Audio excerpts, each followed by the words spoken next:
My golden sister stole my $30,000 Rolex. My parents defended her. Then Grandpa showed up with a gas can. The room went dead silent.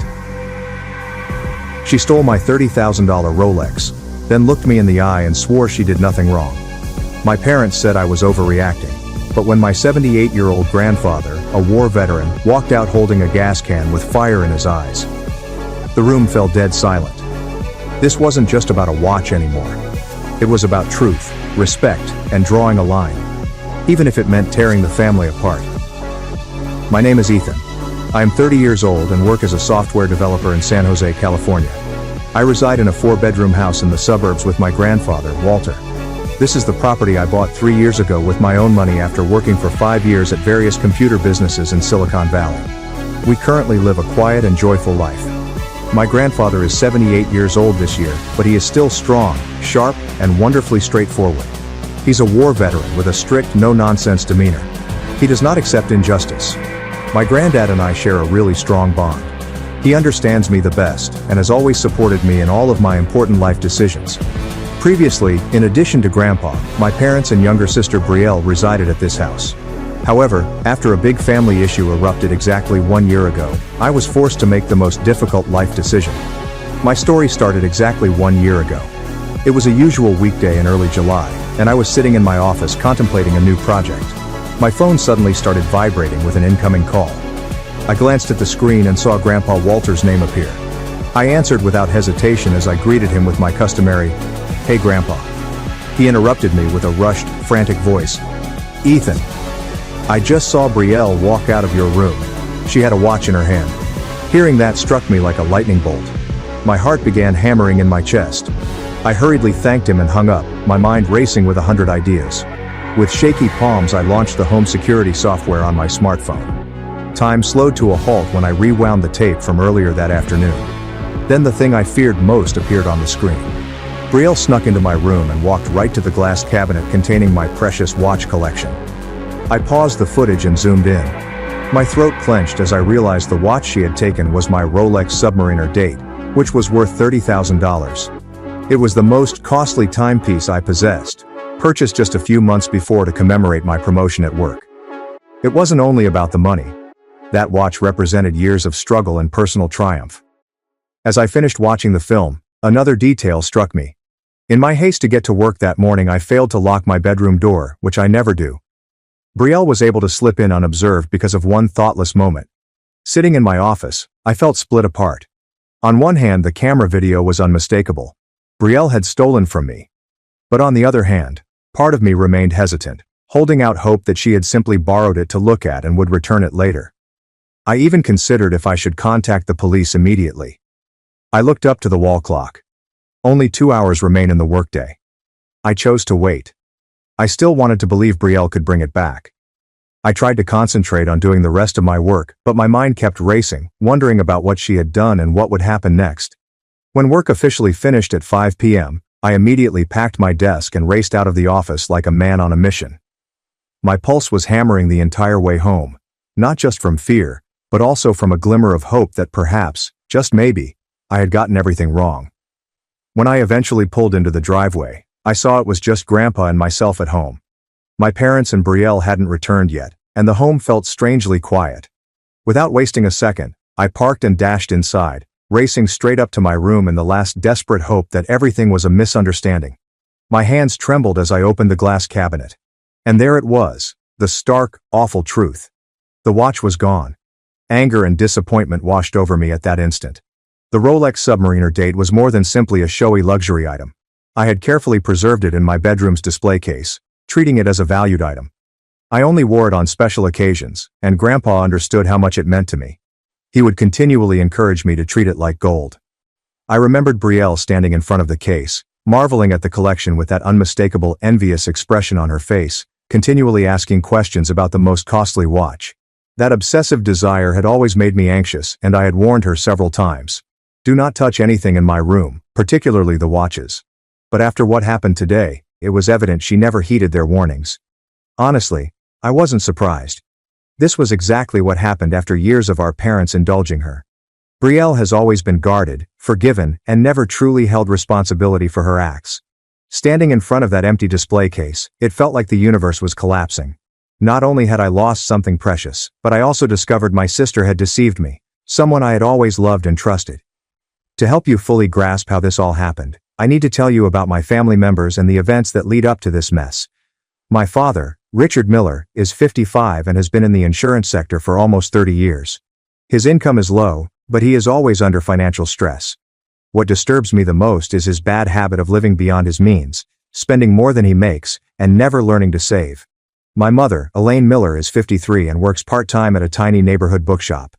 Her income is insufficient to cover basic living expenditures. She is naturally sensitive and emotional. Then there's my younger sister, Brielle Miller. At the time she was 22 years old and about to graduate from college. Brielle had been indulged by her entire family growing up, thus she acquired a self-centered personality and a love for pricey luxury stuff. Anything sparkling, expensive or designer immediately drew her attention. In 2023, my parents lost all of their savings due to a bad investment endeavor with a friend. They were compelled to sell the house that Grandpa had given them years before to pay off their obligations. When the house was gone, they had nowhere to go. They were effectively homeless. Desperate, my parents approached me and asked to stay with me temporarily while they tried to get back on their feet. First, I flatly refused. I knew my family well and didn't want my quiet existence flipped upside down. But then they pulled the final card. They brought up Grandfather Walter. He was living with them at the time, and the thought of Grandpa in pain broke my resolve. Finally, I agreed to let the entire family move in rent-free, assuming that this would be a temporary solution while they sorted things out. At first everything seemed fine. We all shared the space and home tasks in a peaceful manner. However, fissures appeared over time. Brielle began asking me for money.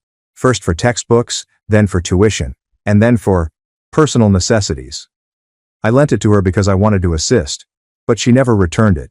And whenever I brought it up, she always found a way to avoid the subject. Whenever I objected, my parents would quickly come to her defense with their standard line, "The family needs to understand each other." They were continuously making excuses for her, which made me feel selfish and callous. Things got out of hand when Brielle started helping herself to my possessions. It began with my laptop. She claimed hers was broken. Then my headphones. Then there's something else. Whenever I caught her, she made a convenient explanation and vowed to return it. But she never did. The anxiety reached its pinnacle approximately a month before the watch incident. Brielle entered my room and observed the collection of watches inside the glass display case. Her eyes lit up in a way that terrified me. She was raving about how lovely they were and inquiring about the price of each one, particularly the Rolex Submariner date. After that, I felt compelled to defend my belongings. So I put a small hidden camera directed right at the cabinet containing my watch collection. I never expected that small camera would be the most important piece of evidence. The one who recorded a crystal-clear video of Brielle snatching my Rolex. Around 6 p.m., the front door opened, signaling that my parents had arrived home. Brielle strolled in less than a minute later, most likely timing her entrance carefully to escape suspicion. When they entered the living room, all three were taken aback to see Grandpa and me sitting quietly and waiting. Normally I'd be showering or relaxing in my room at that time. When everyone arrived home, I asked them to sit on the couch because I had something important to discuss. The atmosphere immediately became tense. Grandpa sat in his usual armchair, examining everyone intently with his piercing, discriminating gaze, as if he could read every expression on their faces. When everyone was seated, I began the conversation that would change everything. I looked each of them in the eyes and gently asked, "My Rolex went missing today. Does anyone know anything about it?" Brielle's reaction to my statements was over the top, plainly phony shock. "I have no idea what you're talking about. Maybe you just misplaced it." My folks got in as well, seeming anxious as if they were actually upset about the loss. Trying to seem concerned, my mother inquired, "Are you sure it's missing? Maybe you just forgot where you put it." And my father weighed in with what seemed like a realistic guess. Could it be in the office? Maybe. But something about their response seemed odd, too scripted and controlled. I watched them, then returned my gaze to Brielle and inquired again, locking eyes with her. "Are you sure you know nothing?" She clung to her falsehood, attempting to appear offended. "Why would you accuse me? I would never remove your belongings." Then my father stepped in to defend her. "Are you accusing Brielle? That is ludicrous." At that point I realized it was time to cease playing along. I slowly removed my phone from my pocket and launched the security camera app. The room went completely silent. I looked at Brielle once again, my voice gentle but forceful. Then explain it. I turned the phone around and pressed play. The TV displayed crystal clear footage of Brielle slipping into my room at exactly 3 p.m. That afternoon he reached inside the display case and took the Rolex. The proof was undeniable, right there in plain sight. Despite the proof on my phone screen, Brielle tried to deny it. Recklessly, urgently, she muttered. I was just in your room, getting something else. That weak excuse made my blood boil. I sifted through the film until she unlocked the glass case and purposefully grabbed for the watch. The video was really clear. There was no misunderstanding her intention. My voice became very cold as I requested something else. Huh? Then why is it the most expensive watch I own that you accidentally took? Instead of allowing her to respond, my parents stepped in to defend their beloved daughter. My mother quickly spoke up, appealing. Brielle probably only wanted to borrow it. She did not intend to steal honey. My father also weighed in, behaving as if I was overreacting. This is a family matter. Is it necessary to overstate the case? Hearing them unquestioningly defend Brielle caused something inside me to shatter. I erupted. Borrow without asking? Sneaking into someone's room and snatching their belongings? That is theft. Brielle burst into tears as soon as she realized things were going wrong. I just planned to borrow it for a few days. I didn't mean any harm. Of course, whenever the baby sobbed, my parents raced to her side like clockwork. My father quickly said, "See, she just wanted to borrow it. Don't make this into a big deal." Then, in the height of the tension, Grandpa Walter, who had been silently watching the entire time, spoke. His voice was calm but had the weight of a hammer. 22 years old and still don't know right from wrong. That sentence struck the room like a thunderclap. Everything went silent. I sensed the moment and made my final offer. I stared Brielle dead in the eye and said, "Give the watch back and I'll let this go." Instead of expressing regret, Brielle snapped, her voice uncompromising and obstinate. "I told you I was going to return it after a few days." That was it. My final thread of patience snapped. My voice was firm, definitive, and loud enough to make everybody freeze. "Give it back now or I'm calling the police." That warning struck like a bomb. For the first time, everyone in the room recognized I wasn't faking it. When they could no longer deny the truth and I threatened to contact the cops, the entire family appeared to silently shift to an entirely other tactic. Leveraging familial ties to guilt-trip me. My father responded in a tone that suggested I was exaggerating the situation. "Ethan, don't blow this out of proportion. Brielle was going to borrow it for a few days." Following that, my mother added a moral lecture. Family is supposed to support one another, not take each other to court. When Brielle saw her parents protecting her, she burst into tears and remarked in a voice that made it sound like I was the one being cruel. "It's just a watch, Ethan. Do you have to make such a big scene over this?" My father escalated the guilt trip, sensing that this tactic would be effective. He explained that sharing is typical in a family. "What you're doing is tearing this family apart, Ethan." Hearing all of this was like being bitten by a swarm of fire ants. They were trying to depict me as the evil person, as if I was callous and unconcerned for my family. All because I dared to demand what was legally mine. While everyone was arguing, I realized Grandpa was still sitting quietly in his armchair, watching every word and action. But the sight in his eyes and the tight hold his hands had on the armrests told me everything. He was furious. Grandpa was never the kind to express emotion readily, but what was happening in front of him, his granddaughter stealing and then being covered and justified by her parents, had pushed him over the limit. I knew Grandpa would find this behavior inappropriate. With everything he'd seen and experienced, he saw the difference between genuine love and toxic indulgence. The air in the living room became heavier, and it impacted me hard. I was standing alone in front of my entire family, as they attempted to make theft appear insignificant. Grandpa said nothing more after witnessing Brielle's obstinacy and my parents' defense of her. He abruptly jumped up from his recliner and exited the living room without saying anything. His motions were slow yet deliberate, with an intensity that everyone could sense in the air. I saw him walk straight for the door, then to the small storage shed at the end of the yard. An odd sense of dread developed in my chest, like if something catastrophic was about to occur. Meanwhile, my parents and Brielle continued to argue with me, ignorant that Grandpa had left the room. They just continued repeating the same explanations and phrases about family and forgiveness, as if saying them repeatedly would somehow make theft acceptable. I wasn't just upset. I was drained. Not only was the watch gone, but my family was manipulating reality to make me look like the evil guy for merely desiring what was mine. Heavy footsteps reverberated from the rear door about 5 minutes later, as the debate continued to boil up. There was something unusual about the sound that caused everyone to stop chatting and glance around. Then Grandpa walked in, and what we saw shocked the entire room. He held a red gasoline can, which he used to fuel the lawnmower. His expression was serious. His eyes were cold and focused on each of us. He didn't say anything, did not make a single gesture to explain himself. He merely stood there, holding the gas can. The living room fell into complete silence. Nobody dared to breathe loudly. Nobody moved a muscle.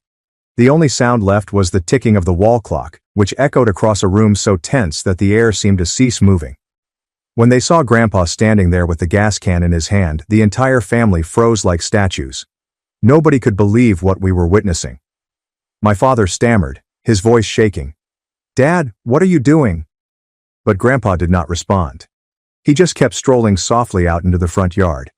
Each step was heavy, methodical, and carried a terrifying feeling of purpose. We followed him like puppets, saying nothing and only moving when instinct told us to. Outside in the driveway were two vehicles, my parents' silver Toyota Camry and Brielle's red Honda Civic. Then Grandpa started to act. He quickly opened the gas can and began pouring gasoline over the Toyota, from the bonnet to the trunk. The harsh chemical odor of petroleum permeated the air. My mother yelled in horror, "Dad, what are you doing? Please stop." But Grandpa did not flinch. He moved on to Brielle's Civic, dousing every inch with the same chilling calm, making certain no detail was overlooked. Brielle screamed between sobs. "Grandpa, please don't. That's my car. I need it for school." My father, now in full panic, dashed forward to stop him. "Dad, please. We can sit down and talk this out." That's when Grandpa paused. He slowly turned to face his son, my father, his eyes cold. The entire yard became absolutely silent. With a voice like steel, Grandpa asked, "In this family, sharing each other's things is normal, right?" Everybody held their breath. My father had used the same statement just minutes before to justify Brielle's actions. After a few seconds of uncomfortable stillness, Grandpa glanced around at everyone with rage in his eyes. Then said, "Then these two cars are mine now. I can use them however I want." With that, he gently removed a lighter from his shirt pocket, grasping it tightly in his hand. That one move put the entire family into complete hysteria. When my father and Brielle saw the lighter in Grandpa's fingers, they both yelled out in horror. My father shouted, his voice trembling, "Dad, please don't. We were wrong. I'm sorry, Dad." Brielle cried hysterically, her voice choked from fear. "Grandpa, please don't burn my car. I'm sorry. I know I messed up." But Grandpa remained there, stone-faced and cold. He cautiously raised the lighter, his thumb lingering above the spark wheel. At that moment, time appeared to stand still. Then he shouted, "Get on your knees!" My father and Brielle froze, astonished. They gazed at him, their eyes wide with surprise, as if they couldn't believe this 78-year-old man had just said such words. Seeing them still frozen in place, Grandpa cried again, louder and sharper. "I said, get on your knees!" The command hit like a hammer. My father, Richard Miller, who had always considered himself the head of the household, went to his knees on the chilly ground. His hands trembled. His voice crackled. "I'm sorry, Dad. I know I was wrong." Brielle remained standing, her face drenched with tears. Grandpa turned to her, his gaze cold and without mercy. "Not kneeling? Fine. Then say goodbye to your car." He pushed his hand closer to the ignition wheel, only inches away from creating a spark. With a single flick, everything would go up in flames. Brielle was so afraid she almost passed out. She dropped on her knees beside my father, her entire body quivering. My mother stood back, silently crying, frozen by dread. She didn't dare to get closer. She understood Grandpa had entered a state beyond anyone's ability to forecast or control. Grandpa glanced down at my father, who was kneeling in the ground, and his expression was as harsh as a court giving sentence. In a cold as steel voice he asked, "Richard, do you even know how to raise a child?" My father bowed his head, reluctant to face his father's eyes. In a hushed, sad voice he responded, "I know I failed, Dad. I didn't raise Brielle the right way."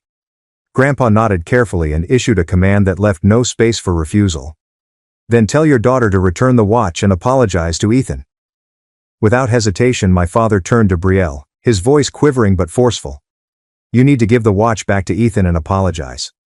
Sincerely, no more excuses." What I was seeing felt like a nightmare. My father and sister were on their knees before Grandpa, and the acrid odor of gasoline filled the fading twilight air. Even while kneeling on the frigid ground, Brielle hesitated to fully accept her crime. Instead of expressing regret, she continued to justify what she had done. She spoke in a combative tone. "It's just a watch. Does it have to be this serious?" Hearing that, Grandpa's face went beet crimson with wrath. His eyes blazed up like fire, revealing a fury I had rarely seen in him. He shouted, "What? You're still arguing? Even now you don't know you're wrong." Then he made a motion as if he were ready to flip the lighter. My father, now in utter terror, nearly yelled, "Brielle, apologize to Ethan right now, stop arguing." But Brielle remained obstinate until the bitter end. Her voice shook yet remained defiant. "I didn't do anything wrong. I was borrowing it. I was going to give it back in a few days." Watching things unfold, I could sense Grandpa's rage bubbling up. His hand gripping the lighter was trembling. Not from fear, but from rage. In an ice-cold tone he said, 22 years old. You still can't tell right from wrong. You steal and then try to argue your way out of it." Then he stared directly at Brielle, his voice full of contempt. "Someone like you doesn't deserve to live in this house." Brielle burst into tears again as Grandpa scolded her. Despite her desperation, she attempted to shift the blame. "You're just taking Ethan's side. You're not being fair." That was the final straw. Grandpa had completely run out of patience. He moved to light the lighter, but just then, a police siren pierced the air, becoming louder as it approached. The siren struck like a lightning bolt in the midst of the storm. Everyone turned to gaze down the road, where a police cruiser was approaching the house. A cop car was going down the street in front of our house when it halted abruptly. They must have sensed something was wrong after being alarmed by the bizarre scene in our yard. The crowd gathered outside, the strong odor of gasoline in the air. Two officers hurriedly jumped out of the truck, hands resting near their radios, ready to call for help if necessary. As they neared the scene, the elder officer asked, "What's going on here?" The moment they noticed the pools of gasoline on the ground, the lighter in Grandpa's fingers, and the two cars soaked in fuel, their demeanor changed instantaneously. Both officers went into high alert. The older officer gave a harsh command. "Sir, put the lighter on the ground. Now." Without complaint, Grandpa slowly bent down and carefully placed the lighter on the ground, away from the fuel-soaked area. After the issue was under control, the second officer approached us and asked, "Can someone explain what exactly is happening here?" My father and Brielle were still kneeling on the ground, too scared to move without Grandpa's approval. They simply gazed up, their eyes imploring someone to act. I came forward and clearly addressed the officers. "Officer, my sister stole my $30,000 Rolex. I have clear security camera footage as proof." Following my explanation, the senior officer glanced down at Brielle, still on her knees, and asked her, "Ma'am, can you confirm this?" Brielle replied through tears and trembling, "I was just borrowing it, not stealing. I was going to give it back." Upon hearing this, the senior cop shook his head and calmly explained, "Taking someone's property without permission is considered theft under the law." The second officer added, "And with something valued at $30,000, we're looking at a felony-level offense." Then Grandpa spoke up, his voice calm yet firm. "Ethan, let her go to jail. Let her learn what it means to respect other people's property." His remarks landed like a bombshell. The whole family was startled. My mother covered her mouth in fear. My father glanced up in surprise. Brielle sobbed as if her entire world had suddenly crumbled. After hearing the entire story, one of the cops approached me and asked, "Do you want to file an official report for this theft?" That question sliced through the tension like a razor. My parents gazed at me with desperate eyes, as if what I said next would determine their fate. My mother broke down and begged, "Ethan, please don't do this to Brielle, I'm begging you."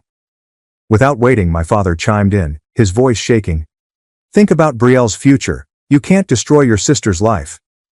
But instead of remorse, Brielle burst in rage, shouting, "You can't do this to me, I'm your sister." Even at this point, her disobedience ignited a fire within me. I turned, looked the officer dead in the eye and said, "Yes, I want to file an official theft report." My remarks landed like a death sentence. The entire family was astonished, frozen in amazement that I had gone forward with it. Without hesitating, the officer nodded professionally and said, "All right, we'll begin documenting everything and proceed with the necessary steps." As soon as he said that, Grandpa grinned quietly and informed me, "That's right. Let her learn what fear feels like." You can't let thieves walk away without consequences. His remarks hit like a final verdict, confirming that my decision was correct. While my parents and Brielle remained stunned, I felt an unexpected sense of relief. Justice was ultimately served. At that time, I knew one thing for certain. My family wouldn't be the same again.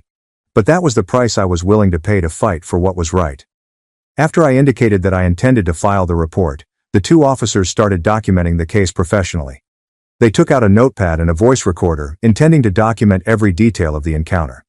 When they asked about the security footage, I took out my phone and showed them.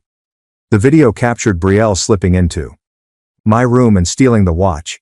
Undeniable high-resolution evidence. After analyzing the film and confirming that the evidence was good, the senior officer approached Brielle with handcuffs. She was still kneeling and trembling. The officer spoke aggressively. "Brielle Miller, you are under arrest for stealing high-value property."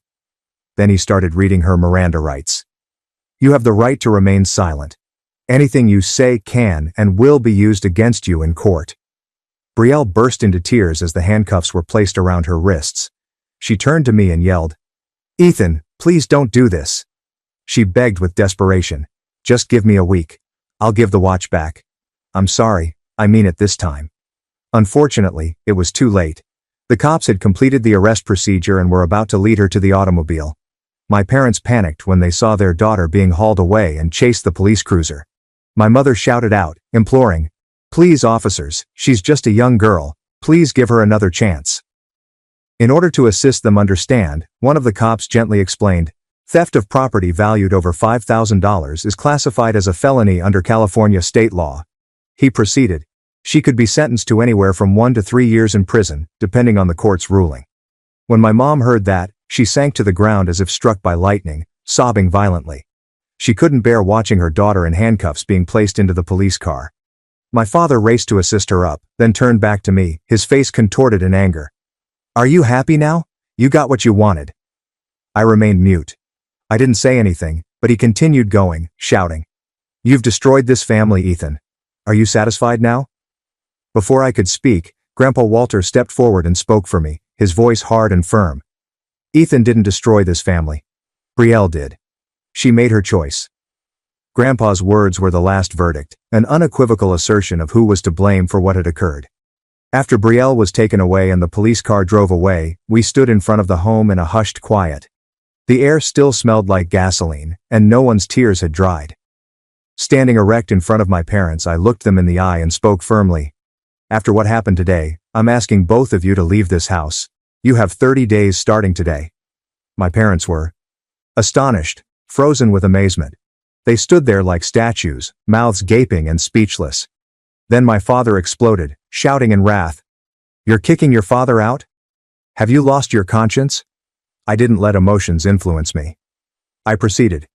"In the next 3 days, you'll receive a formal notice through certified mail."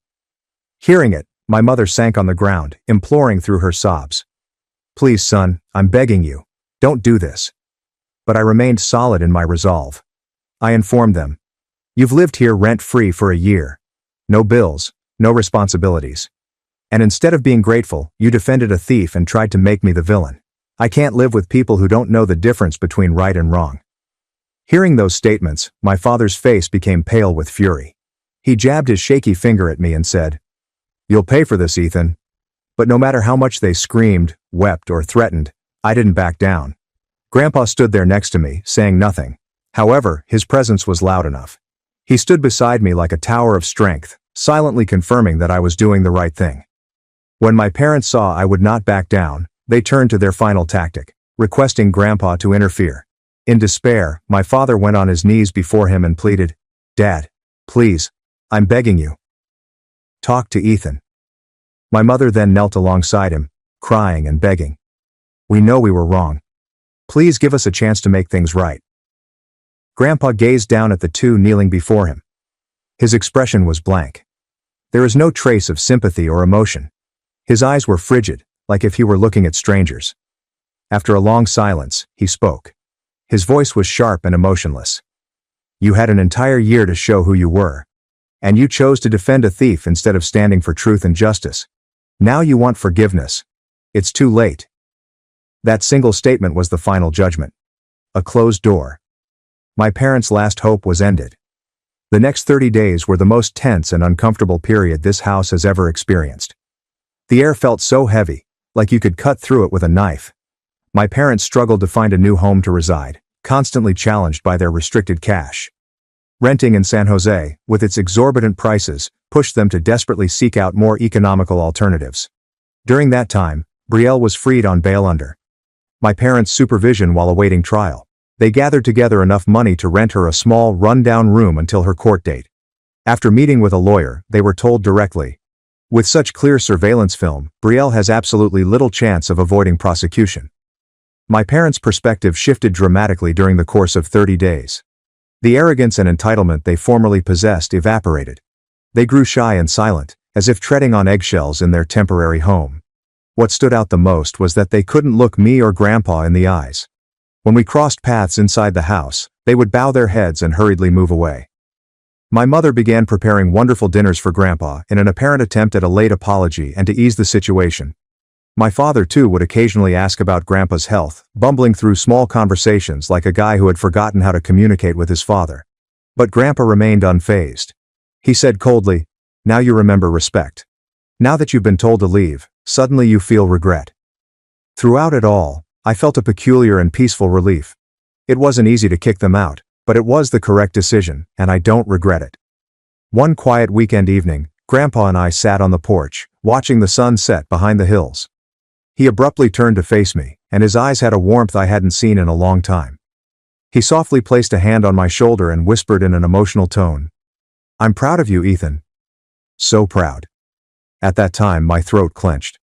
Praise from my grandfather, the man I admired the most, meant more than anything else could. The 30th day has finally arrived. The sounds of packing and moving rang around the house beginning in the early morning.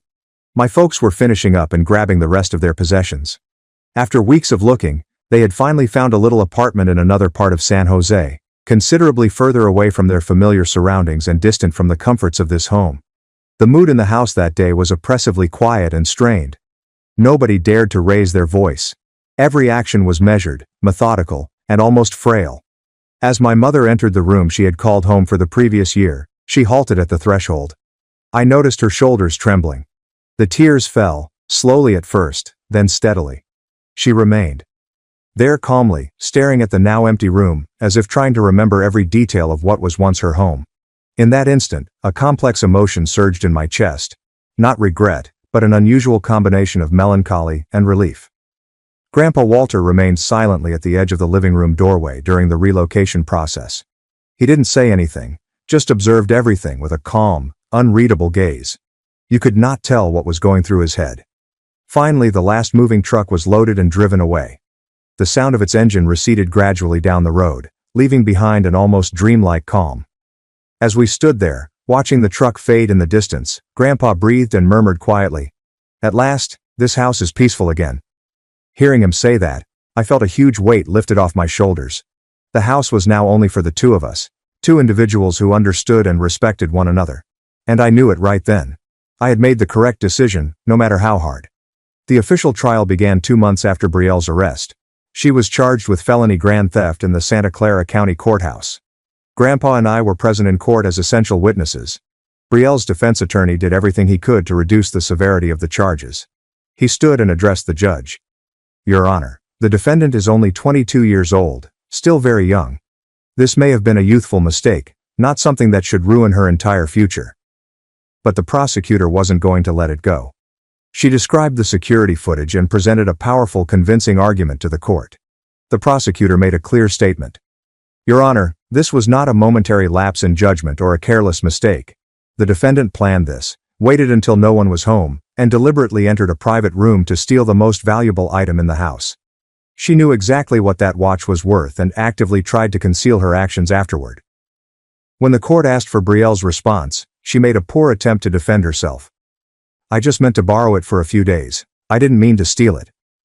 The judge looked right at her and asked, "Then why didn't you ask your brother for permission before taking it?" Brielle became silent.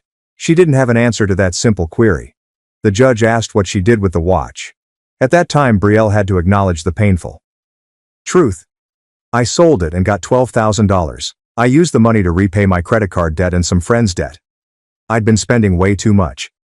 After considering all of the evidence, the court issued its final decision. The judge stated, "This court sentences the defendant, Brielle Miller, to 18 months in jail." He added, "The defendant must also pay $30,000 in restitution to her brother, Ethan Miller, the full value of the watch, as well as $3,000 in court costs." As the sentence was pronounced, Brielle's parents sobbed openly in court. Their cries were filled with pain, but they could do nothing to change the situation.